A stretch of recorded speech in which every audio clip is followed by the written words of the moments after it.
just a couple weeks removed from the end of the men's basketball season, but Luke Murray and the rest of the Tigers staff still hard at work here inside the Towson Center.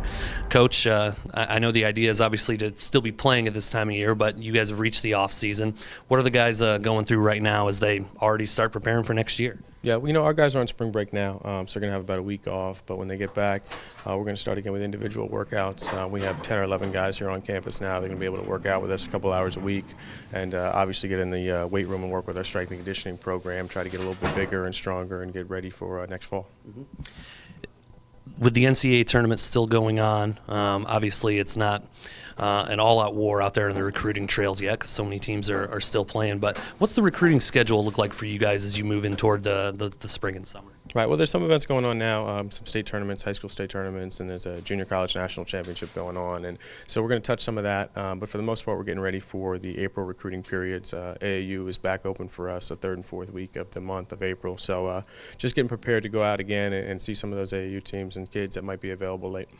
And that recruiting period in April is something that's a little bit different. How much of a benefit is that to be able to go out in April now and evaluate kids? Yeah, I think it's a great benefit. That was something that was in place for a long time. The last 3 or 4 years it's been out. We've just been going out in July. I think that leads to some misevaluations. You really only get an opportunity to see kids with their AAU team maybe once or twice in July and end up signing them late. And sometimes that can lead to transfers and that sort of thing, especially with the high major programs. You see a lot of guys leaving after a year or 2 years because it probably wasn't the right place for them to begin with. So I think having a chance to see them in April and really familiarize ourselves with their game and then kind of use July as more of just recruiting them as opposed to trying to evaluate them. And that's probably a better system for us. And I think it helps schools that might have a scholarship late and looking to bring in a guy for the following fall. I think the opportunity to see them play in April is something that's really beneficial.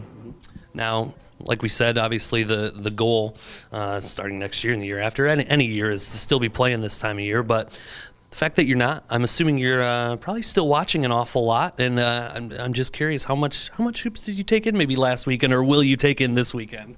Quite a bit. Yeah, I've watched CBI, CIT, NIT, NCAA, obviously, and so yeah, obviously college basketball fans, so we try to watch as much as we can. I've been to some games and obviously following a lot on TV and online. It's great just to watch some of these teams play, and hopefully, like you said, we'll become one of those teams next year. Well, Coach, thanks for the time, and good luck out on the trail. Thanks, appreciate it.